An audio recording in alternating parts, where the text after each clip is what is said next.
thing I want to talk about is the name of this book, the overall name of this book. And as I've said before, I love this series. This is what I wish the mainline Spider-Man series was. And I can't say enough good things about Jerry Conway's writing or Ryan Stegman's art. However, the name of the series, The Amazing Spider-Man Renew Your Vows. First of all, it's inaccurate. Nobody's vows are getting renewed, so that's confusing. Two, I think it's too long. You have to abbreviate it to renew your vows a lot of time on the internet in order to fit it into a tweet and or something like that. And then then you have to go to the trouble of explaining to people just what you're talking about. So I think I think the name is a mistake. In fact, the book itself in one issue suggests a better name. Anime comes up with calling them the Amazing Spider-Fam. And I think that works much better as a title. First of all, it's snappy, it lets you know that it's something different, and it lets you know that it's related to Spider-Man, but it's a teen book about his family. And that solves another problem, is brand confusion. I've talked to some people who pick this up and don't get it. They are like, they're upset that so much time is spent, that as much time is spent with Peter's wife and his daughter as is spent with Peter, and they're like, what is going on? And they're upset and some of them are like, why do they have powers? It confuses some people, and it's like, because it is called The Amazing Spider-Man, and so everybody expects him to be the star of the book, and everyone else who appears on it to be simply a guest star. And that would be a reasonable assumption.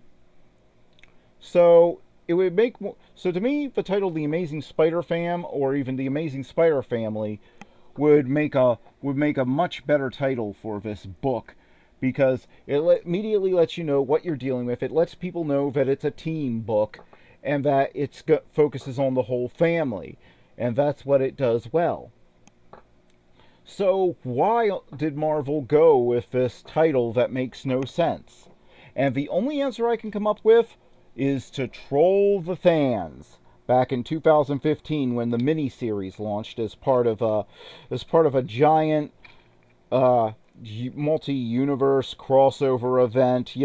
Marvel now seems to do those every other month, and but they had a really giant one. And 6 months before, they released just the title. They just released the idea that there was going to be a 6-issue miniseries called The Amazing Spider-Man Renew Your Vows, and they released a bunch of lenticular covers. And there were a ton of them, of Peter and MJ's wedding.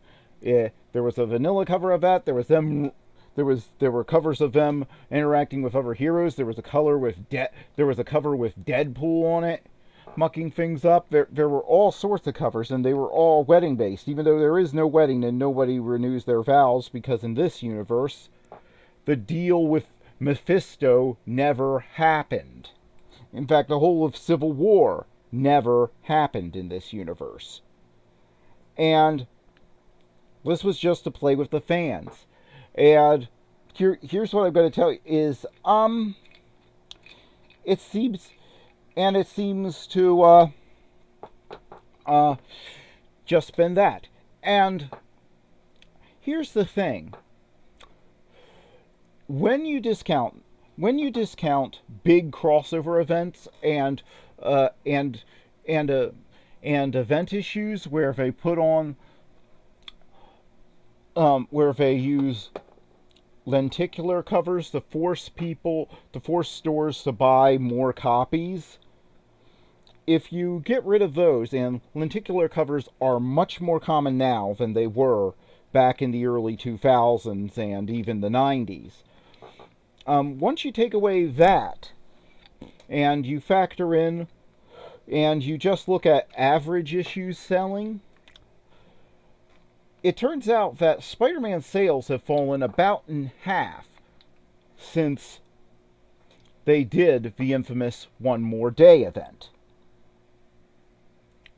So once you get rid of gimmicks designed to sell multiple copies of the same issue, you find that Spider-Man sales before One More Day were anywhere between 80 and 120,000 issues a month for an average issue, both in the years, and indeed the year One More Day happened immediately before it.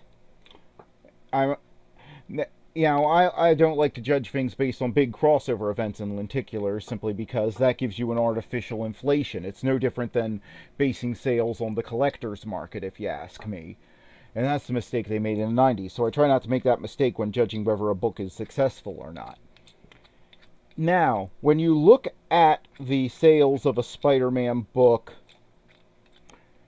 that doesn't come now, that doesn't have lenticular covers or anything like that, it comes in at around between 40 and 60,000.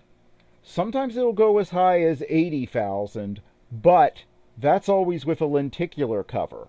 You never see the sales go up that high. So Spider-Man sales have been slashed about in half, and they had been that for the average issue, and they had been that way for a while before, since one more day. So why doesn't Marvel just undo One More Day and give the fans what they so obviously want as this book keeps climbing up the sales charts? Simple. The editors who forced One More Day because they think nobody wants to see a married Peter Parker, and that's just wrong. Peter Parker was never supposed to age past a teenager, so we'll just have him be in his 30s and acting like a teenager. Those guys are a prideful, stupid bunch, and they're willing to sink their business. Spider-Man is their most recognized hero. Spider-Man sells more merchandise than all other superheroes, DC and Marvel combined, by a wide margin. His stuff is the most popular there has ever been. The only one who comes close to his popularity for a single hero is Superman. But they're unwilling to admit that they screwed it up, and so they're willing to go down with the ship with this. But they know they screwed up, and so when they needed attention for their big event, they decided to troll the fans with marriage covers, because the big crossover event everybody knew that was coming. For when they first released those 6 months before it happened, they'd already said that it was going to involve time travel, crossing to other dimensions, and all this other stuff. So it was reasonable to assume that maybe Peter and MJ remembered the deal and felt remorse over it, and maybe Peter repented of his selfish ways and finally took responsibility for his actions in Civil War or something.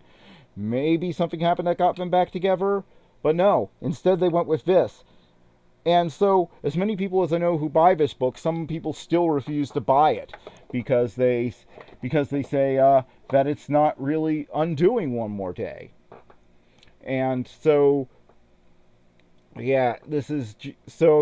made a huge mess. And I'm sorry for this long rant at the beginning of a review, but it's just the more I can't really discuss this title without talking about that. However, going forward, we won't be making any more comparisons. I won't be making any more comparisons to the rest of the Spider-Man titles because I'm just going to view this on its own. It's the only Spider-Man title I buy right now, and the reasons for that are twofold. One, there are too many Spider-Man, and the first one is that it meets my criteria for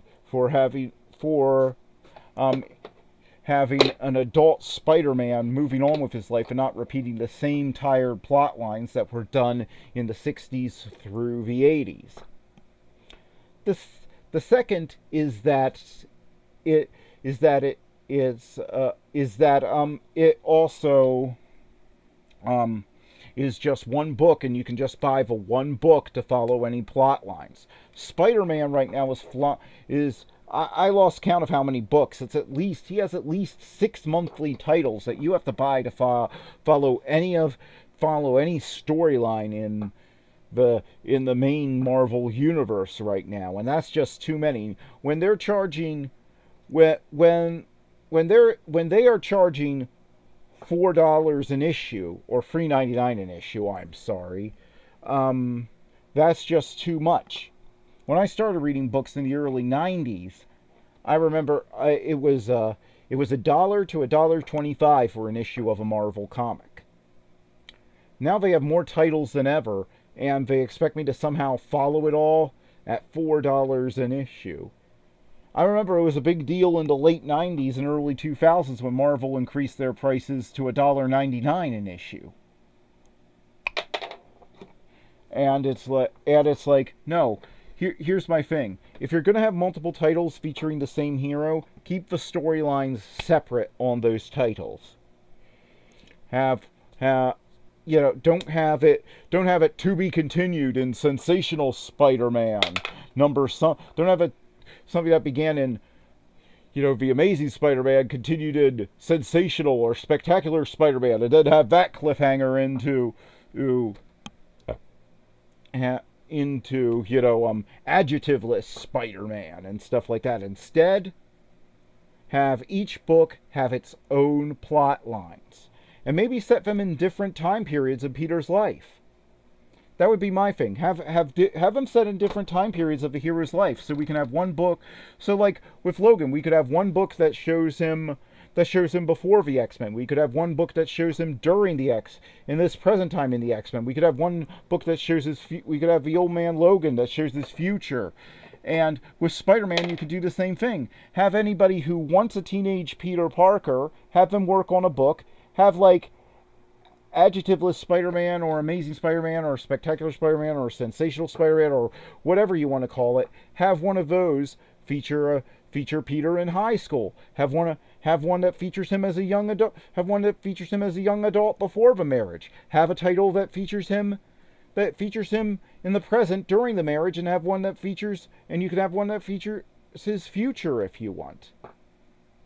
And then everybody would be happy, and we'd have one nice, clean timeline, and each book would be clean, and you'd only have to buy that one book to follow your story. That is what I think they should do. And I think it would actually help book sales, because right now it's daunting. You never know what books you have to buy to follow a story, especially as they stopped putting the names of the stories on top. I remember when I was a kid, they used to have the name of the story, like right off the top of it. They would say it would say like Revenge of the Sinister Six or something, part 1 of 7 on the book, and then you could look at the other books and see it would have what part in that story they are up there. If it was spread across multiple books, you'd be able to look at one book. You'd be able to look at any book and tell just where it fit in this. And if you needed it. Okay, enough of my endless ranting. Let's get on with the issue. So it starts with right up explaining the setup, which I don't know how many people remember of the first issue, so I'll just go on with it briefly. When Peter Parker was bitten by a radioactive spider, he gained the proportional speed, strength, and agility of a spider. Learning that with great power there must also come great responsibility, he became the crime-fighting superhero Spider-Man. With his wife Mary Jane and their daughter Annie Mae, the Parker family has become a force to be reckoned with. Recently, Spider-Man, MJ, and Annie defeated the villain Regent, who ruled the world with the stolen powers of Earth's superheroes.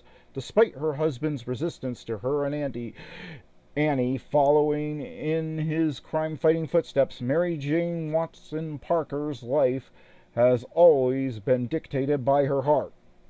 Brawl in the Family, Part 2. And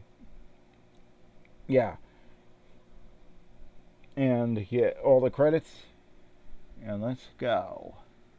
The comic opens with Mary Jane swinging with Anna May, and she's thinking about a list of people and she has to issue invitations for, and one of them is Jonah, obviously J. Jonah Jameson. Maybe he'll be out of town. A girl can dream, right? Mom, we're gonna be late. Can't you hurry? We're barely moving. Oh, so it's my fault you weren't ready to leave after breakfast? Wonder if Wendy can get the cake. I had to finish my poster on the Underground Railroad. You want me to flunk history? No, she'd order something gluten and dairy-free that tastes like poker chips. In fact, I'm lactose intolerant, and while gluten-free stuff isn't actually healthy, the science says, because less than 2% of the population is actually allergic to gluten. And guess what? In most recipes, when they get rid of the gluten, they replace it with saturated fats and sugars. So guess what? You're actually getting a less healthy food when you buy gluten-free. You're actually increasing your risk of diabetes and a number of problems. But actually, there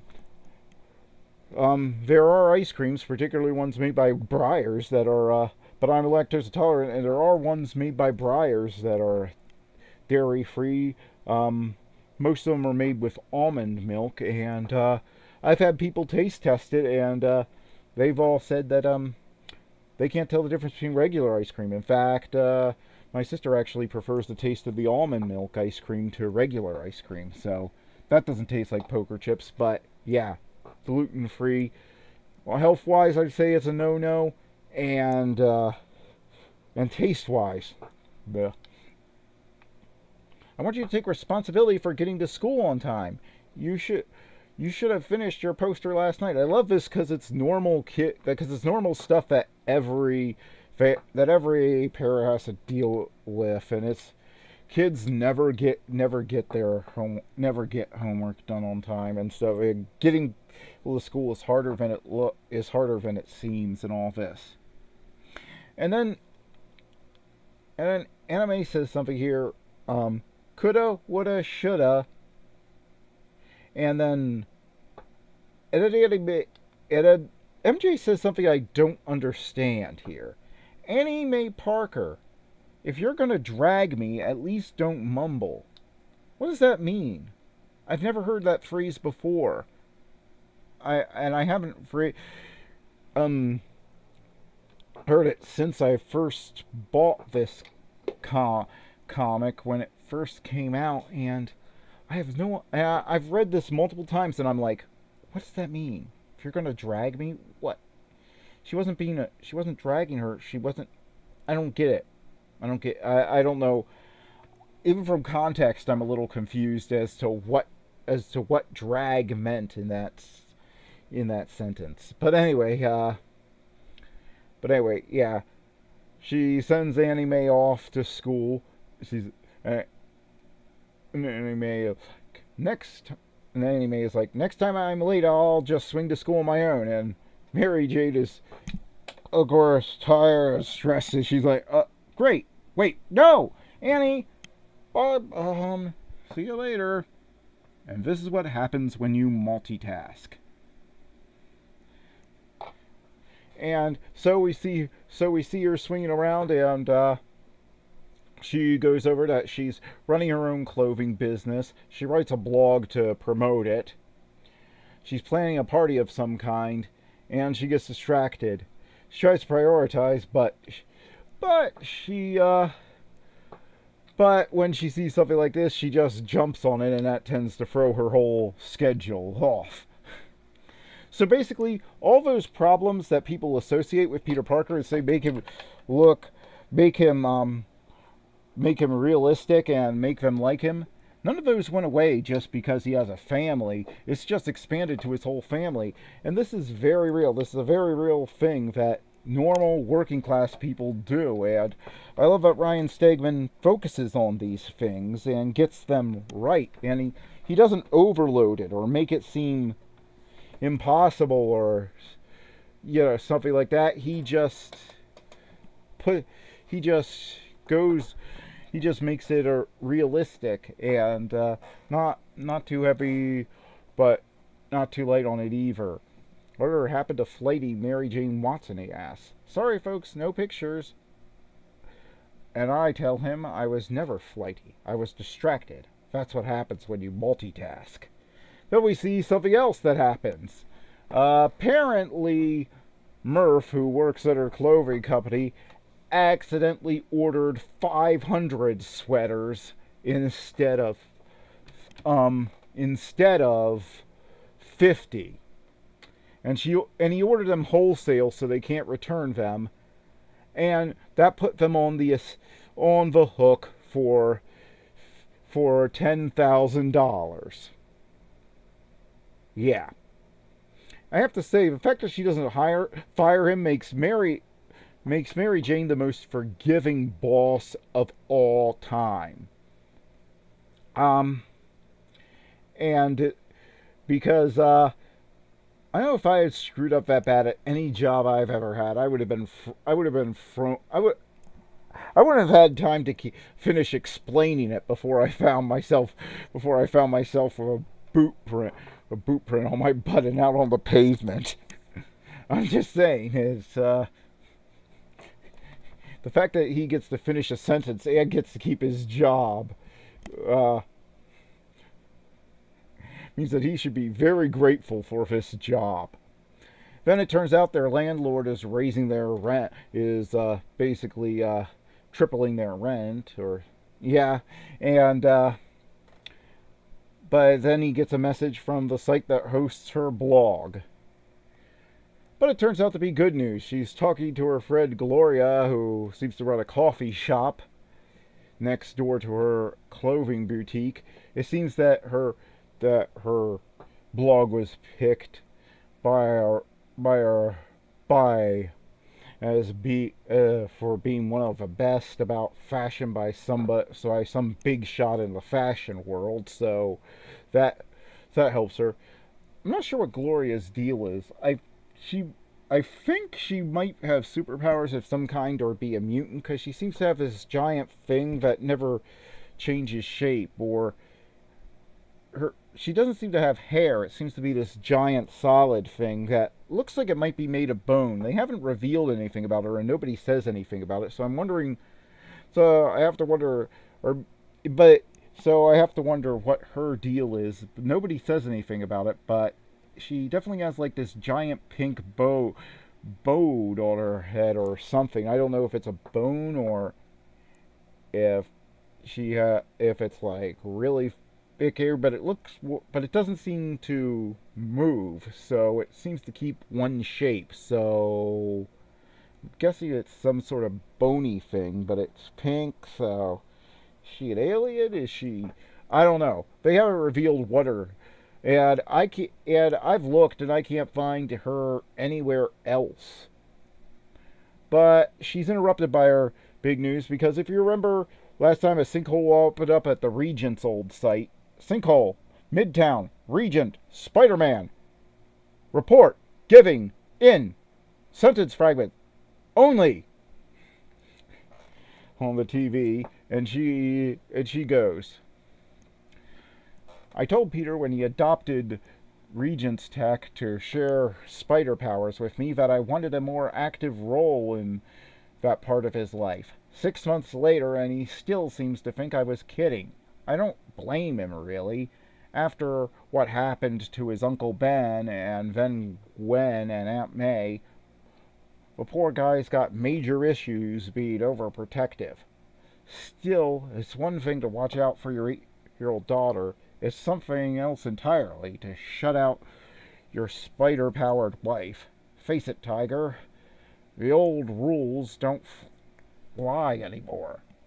We then see Normie Osborn at his site. He's trying to get into the site because Oscorp has the rights to reclaim all Regent tech.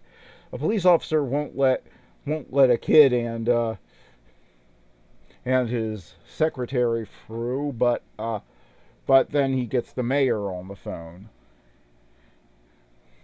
I may understand why Peter's so overprotective. Doesn't mean I have to like it. Hi, honey. You do know that the comlink earpiece you made works 2 ways, right? He's so cute when he's defensive. I feel bad giving him a hard time, but I do. Peter has a hyperactive responsibility gene. Sometimes he forgets he isn't in this alone. We share this life together.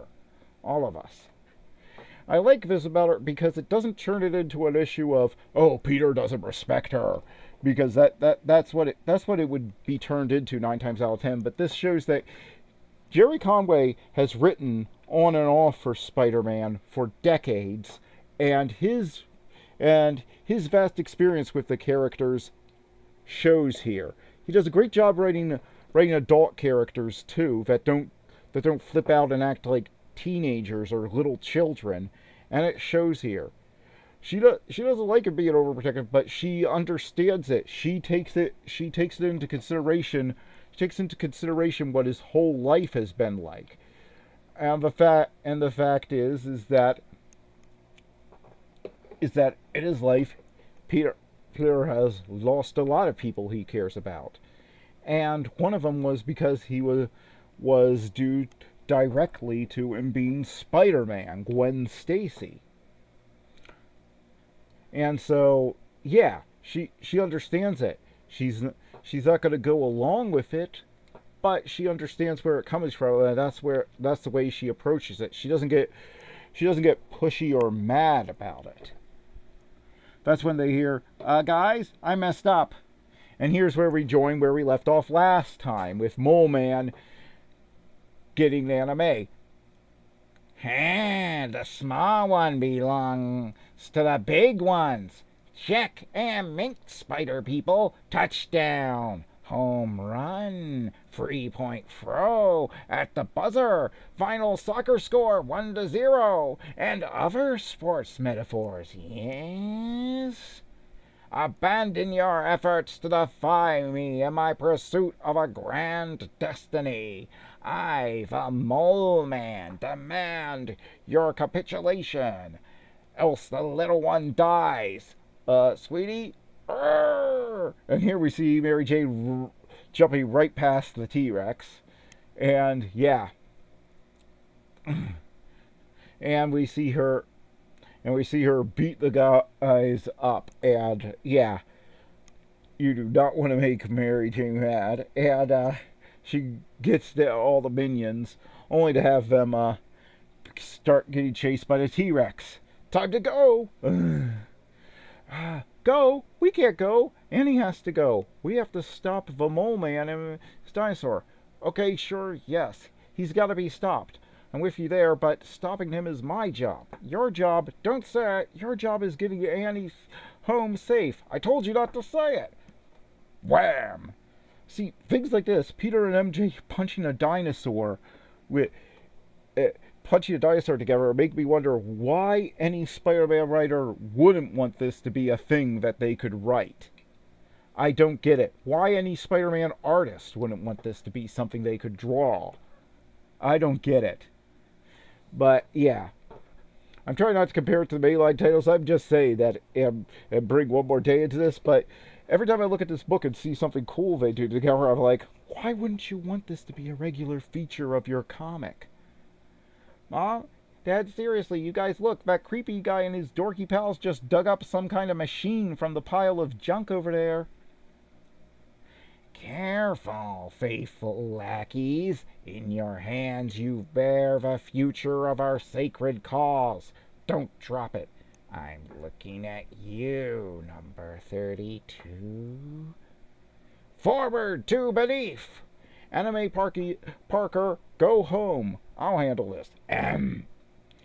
Your mom and I will handle this. Clear? But Dad! Grounded. Remember?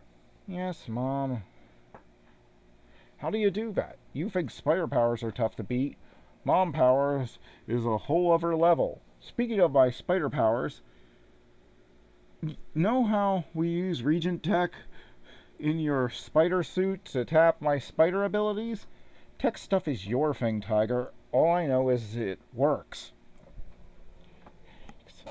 Yeah, but I think it's working too well. How do you mean too well? I can feel it when your suit's tapping my power. It isn't a problem when we're apart, especially if I'm not using my abilities. You're saying it's a problem when we're together? Peter, when were you going to tell me this? I wasn't sure it was a problem. I'm still not sure. But if it's even a possibility, do you feel that spider sense? Almost feels like it's ting rum crumble, and so they fall down a deep dark hole, and we get this. Who? What now? You're awake. Good. You and your webby partner will be the first to witness the beginning of a new era. Regent's power is my power, and my power is the best power. What was up will be down. Chickens will sleep with lions. Frogs will fly. Crabs will eat whipped cream, and rats will chase dogs. You're crazy. I know I am. But what are you? What am I? I'm tired, scared, in pain. I'm also something else, which is going to make this creep sorry he asked. I'm Spinneret, and I'm royally pissed off. And so the comic ends. I really like this comic. This issue is really, really good. It gives us insight into MJ's life, and it introduces us to her Spinneret persona, who we haven't seen yet, not even in the mini-series. And it just shows her and Peter working together as a team, and it shows why they're such a good team, and it shows a real depth understanding of why their relationship works, and it just puts many other Spider-Man stories to shame, and it helps cement this book's run so far as being one of my favorite runs of Spider-Man stories ever since his inception over 50 years ago. So I give this issue 8 out of 10. It's a great Spider-Man issue, and it really revs you up for what comes next. And I can't think of much bad to say about it. And as I said, the art is amazing to look at. Ryan Stegman, he combines the best of classic Spider-Man art. He may be my favorite artist ever to work on Spider-Man. I mean, he gives us the webbing with character. He gives us the webbing with character that Tom DeFalco gave us. He gives us a stylized look, and he gives us realism, but not too much. And everything just flows one panel to another amazingly well. And so, yeah, it just cements his place as one of the best artists ever to work for Marvel or any comic book company, really, in my book. And this issue is just great, if you ask me.